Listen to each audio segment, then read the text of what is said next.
Hey Plant Gang, want to talk to you about a conifer, Pseudotsuga menziesii, the Douglas fir.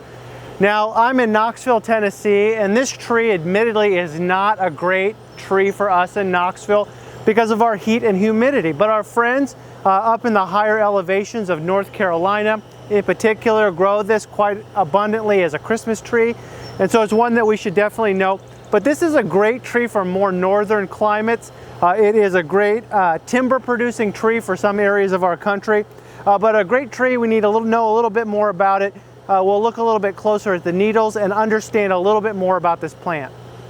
So Douglas fir, Pseudotsuga menziesii. This is a needled evergreen. It's in the Pinaceae family. It is native from southwestern British Columbia to western central California. It's hardy from zones 4 through 6, but we are growing it here in Knoxville at zone 7. But what I see happen is after a while we definitely start to see some decline in this because of heat and humidity. It really does not like warmer nights, which we have in our area, but you could certainly grow this at higher elevations. Loves to be in full sun in those cooler conditions. Likes medium to even a little bit of wet moisture conditions.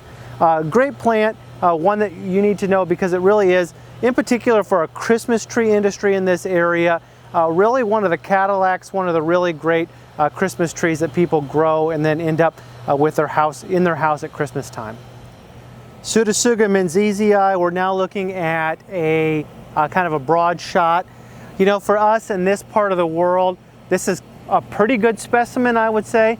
They are not anything like they look like in the Pacific Northwest.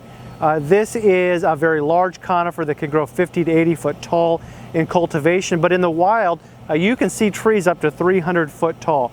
The cone is very unique, and we're going to give you a close-up here of the cone. It's got a unique forked bracts in the cone. It actually kind of looks like there's maybe a squirrel's tail trying to get into the cone, which is a pretty distinct feature for the cones of this plant. Again, indigenous to coastal areas up to about 5,500 feet in elevation in the mountains from British Columbia down into central California.